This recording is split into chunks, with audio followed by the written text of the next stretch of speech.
Welcome to the LivXplore Podcast. If you like what you hear, please hit like and subscribe.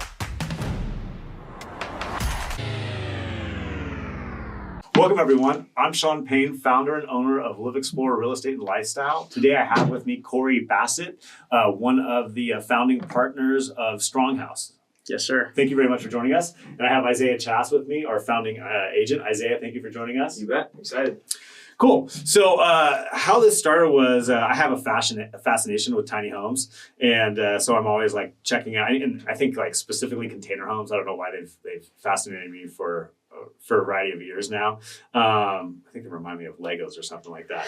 But so gosh, maybe like 10 years ago, I started seeing projects coming out, and just been watching more and more people starting to use them for like actual like ADUs, things like that. I'm on a variety of tiny home Facebook groups and things like that. I think I triggered some algorithm, and all of a sudden StrongHouse came up in my feed, and I was like, wow, these kind of look like cool products. And then I realized they're based out of Sonoma County. So why don't we have you guys on the podcast and tell you a little bit about us today? Sure. So with that in mind, like how did this come about? So how did Strong Homes like come to fruition that way?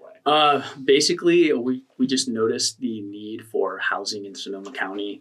We're trying to find out a way that was affordable for everybody, and using these containers just makes it a little bit more affordable because they're so available. Not to mention that we're recycling something that otherwise wouldn't be used. Right. Because a lot of these shipping yards, they just have these containers stacking up. Right. So we decided to just use these, get people into houses and kind of solve multiple problems at the same time. Right. It kind of give perspective. Isaiah and I just came from Generation Housing's summit right now. We just hurried over here to get to the podcast. And Generation Housing, if you don't know about the organization, check them out. Are you familiar with them? I'm not. So they did a big study. The state of California has identified a need to build 2.5 million homes in the next 8 years by 2030.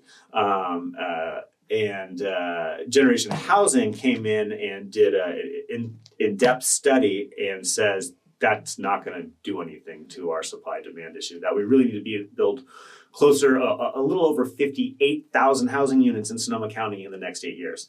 Wow. So that just shows you the need for housing, and again, the state's identified within Sonoma County about 14,500 homes that need to be built, which again, Generation Housing says that's not even a drop in the bucket that way. Wow. So that being said, that's why one of the reasons why we have you on here is that we totally understand that there's a huge need for housing, and increased density, smaller ADUs, things like that nature is one way to address it that way. So sorry to go off the conversation a little bit, but just want to let our audience know how important it is that way. So you saw a need for housing. Did someone have a connection with the storage containers, or like what? Again, you saw them stacked there, but does someone have like some type of construction? It was really more about the cost, right? The cost of construction right now is so expensive in Sonoma County. Materials are so expensive. You just can't build here really for an affordable price. I mean, we're talking $600 to $1,200 a square foot to build something conventionally. Whereas with these container homes, we can get the price almost half of that, basically. Really? Okay. Yeah. Okay. And what's the process for building them? Is it all on site, or do you do it at your facility and then deliver them once they're completed? Yeah, so most of the work, 95% of the work is done at the facility. We build them in the building, and then we basically crane them onto the property. So on the property, you're looking at doing your foundation and then your plumbing and electric hookups.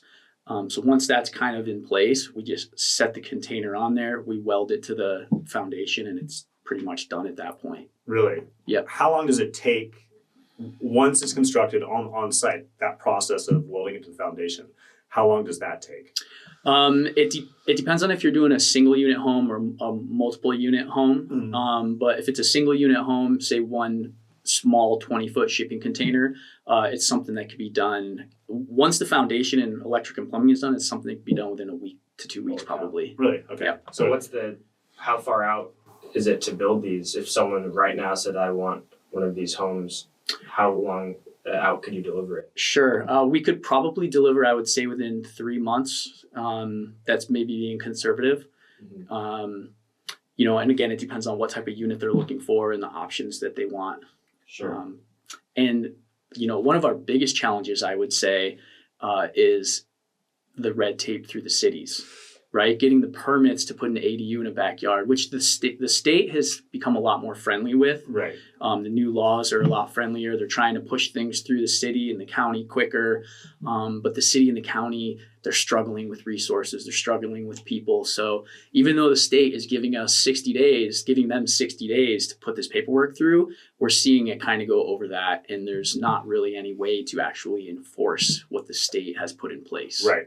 Yeah. Yep. Unfortunately, that's often the problem. What about, you were bringing this up prior to the podcast. Do you face any unique challenges being that it's a container home, kind of like as of this point, like not standard, you kind of be seen as not standard construction that way? Do you have to jump through additional hoops to? I would say yes and no. It is we're a state certified factory built home company. Okay. So all of our plans are pre-stamped by a state inspector basically before it ends up going to the city office. Okay. That was my other question. Do you have approved plans? We do, yeah. And that being said, everybody has their own opinion on these things. But the beauty of these shipping containers is you can make them look however you want. You can leave it as a shipping container and just paint it, or you can put siding on it and make it look like something completely different. Sure. Right. Well, what about can you go through a little bit of the process of cutting up the containers and how do you get from point A to the finished product that way? Tell us a little bit about that. Sure. Process. Yeah. So we get the container. We have a specific forklift that's made for. It's got the really wide forks we can either lift them, or we have every wheel you can think of to put on these things.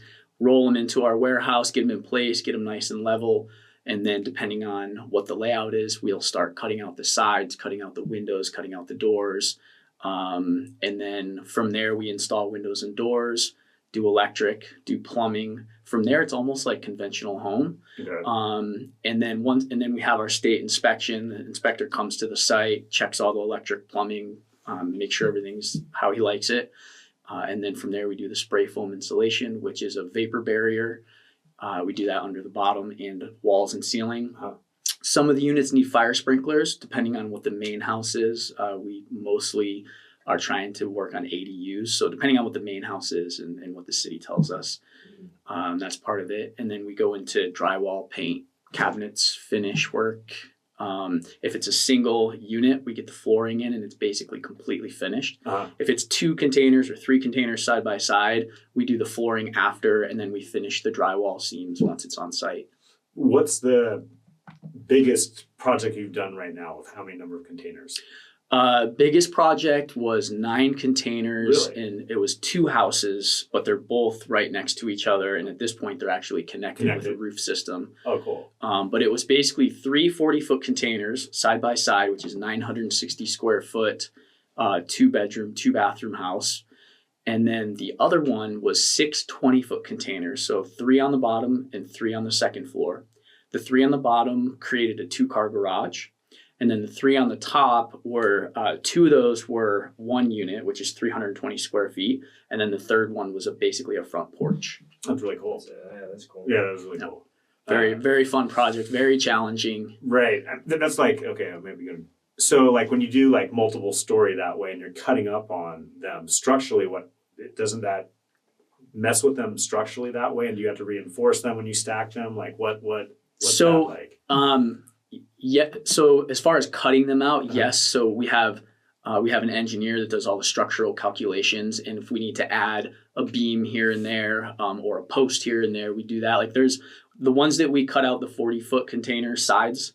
We actually have beams and posts that are kind of hidden within the walls and ceiling, so you never see them. That's cool. I just want to bring that up because a lot of people think that you can just start cutting up on these and putting in windows and right. And it's no, you have to reinforce these. You do have to reinforce them. Depending on how much you're cutting out, you do have to reinforce them. Right. Okay. Cool. Back to the city regulations. What are you able to tell us any specific types of hoops that you'd have to jump through additionally as opposed to a traditional, say, stick and frame construction? Not necessarily. It's really just the time that it is taking the city to do the paperwork. Mm-hmm. And then if there's some things that need to be corrected, Then they give us our notes. We go back and correct it, and then we give it back to them, and then we wait again. Right. Yeah. Right. What about have most of your clients? I'm just curious. Have been in have these been cash projects? Have you ever had anyone try to finance one of these projects? Anything like that? Yeah, financing. We actually have some people in the middle of getting their financing right now. Okay. We do have a bank that we're working with that loves the idea, and is that for a main home or for an ADU? I'm just curious. For an ADU. For an ADU. In these That's cases, awesome. yeah. Okay. So that's mainly what we're trying to focus on is the ADUs right now. Right. That makes sense. Yeah. That makes sense. Yeah, but I can see that hopefully financing becomes financing all across the board is kind of crazy right now, but hopefully financing becomes more available for these tiny home projects that way, because that's going to be the biggest obstacle. Is most people can't come in and be like, hey, Sure. I can just pay cash for this right now. So if you could finance them, Sure. And potentially turn it into a rentable unit or something like that, I think you'll see much more adaption within the market that way. So, Right. What are the type of costs that you see for different units if someone were to purchase one? I believe right now we're around $300 to $340 per square foot. That's for the house itself, and then the foundation would be separate. We have some contractors that we work with that we recommend that can come in and kind of, do the permitting, do the foundation, the electric and plumbing hookups. Okay. Yep. Cool.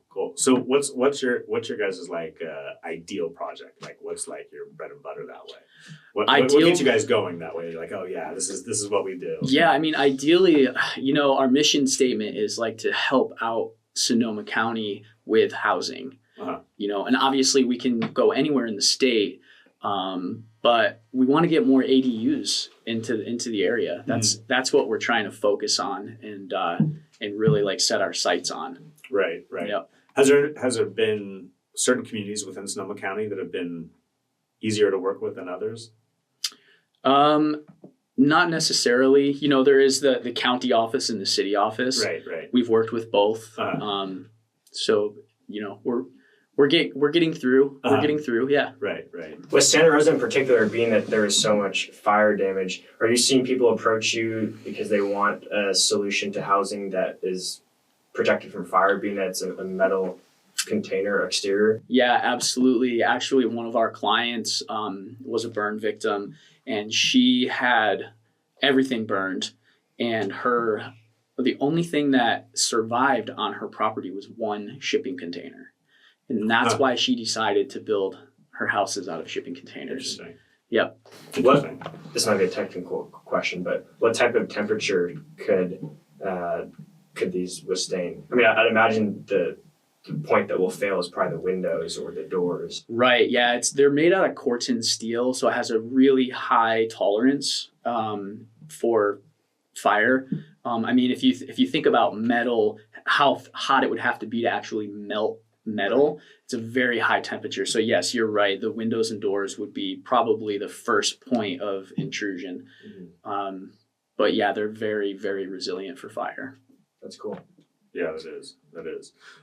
Any cool projects coming down the road or anything? What's the future for you guys that way? Yeah, we've got a couple ADUs in the shop right now that we're in process of permitting that are going to go out. One of them is a 960 square foot 2-bedroom, 2-bathroom unit. Same one I mentioned before. It's kind of one of our classic units that we do. That footprint is 24 by 40, really good size house. And then we also have a 20-foot unit right now. That's 160 square foot total. So very tiny living. And it's just going to be, it's technically an ADU, but it's going to be, a little guest house for someone. Right. What does that unit start at? Rough. I believe that's around the 300 to 325 a square foot range. Sure. Yeah. For pricing. And then we also have a larger unit that we're planning to build in the future, which is another 9 container unit. It's a small 4-plex. Oh, really? That we'll be putting on a property in Santa Rosa as well. Oh, very cool. Yep. Multi-unit 4-plex. Yep. That's cool. I can totally see that being the future for this type of construction that way. So, yeah, there's a lot of projects going on around the country where there's, you can stack these pretty high. Right. We're only going to do a 2-story, but you can stack them up to 6, I believe. Really? Mm-hmm. That's incredible. When you stack them like that, do you weld? I'm assuming you weld them on top of each other, or like, yeah. Okay. Yep. There's actually multiple ways you can attach them. Okay. But so far we've done a lot of welding. You can also there's some type of carbon fiber you can wrap the corners with to attach them as well. Really? It's all passed by engineering first, to make sure that it's earthquake proof for California, basically. Right. Yeah. No, that's super interesting. I wonder. I didn't mean to interrupt you. Yeah, I wonder if because like as of right now, prefabricated housing like just isn't really there for single family homes. But it is there for multi-units. That's where you're seeing it. So I wonder if like you'll see more, like you'll get more and more projects for like more multi-unit projects than single-family homes because as of right now, that's really the prefab market. So. Or down the road, if there's a solution that it makes sense from an affordability standpoint to build a small community out of these. Right. A residential subdivision of 20, 30 homes of all container homes. Sure. Yeah. Yeah, no, that's really cool. At one point, actually, right around the corner here, there's a vacant lot right downtown, and the plans have changed, and we have the plans down here in the office if you want to come down and look at them. But at one point, the owner had he was an architect and put together plans to build a hotel out of container homes and do it there, but lost the funding for it a few years back, and it didn't come to fruition. But would have been kind of a cool project to see it through that way. Got it. Do you ever do projects where they're stacked kind of off of each other rather than just directly on? Like counterbalanced and stuff. We have not done that yet, but that's definitely something I see us probably doing at some point in the future. Right. Yeah. Yeah, those are the cool projects. Those are the ones that I'm like looking at online and being like, this is super sweet. Yeah. So, cool. Is there anything else that you'd like people to know about StrongHouse right now? Well, our website is stronghousenow.com. You can check us out there. We have some pictures of units that we've already built and also units that we have available. And we're constantly working to, come up with more options for people as far as layouts and interior trim and, exterior siding and things like that. Cool. So if people want to know more, check out stronghouse.com. That's the best way. StrongHouseNow.com. StrongHouseNow.com. Yeah. Okay. Well, thank you very much for joining us. Again, I'm Sean Payne, founder and owner of LivXplore Real Estate and Lifestyle. Corey, thank you very much for joining us today. And Isaiah, as always, thank you for participating. Thank you, yeah, thanks for having me. Yeah, thank you very much. If you'd like to know more, again, visit StrongHouseNow.com. And if you like this episode, please hit like and subscribe so you can see future content. Thanks, guys. Welcome to the LivXplore Podcast. If you like what you hear, please hit like and subscribe.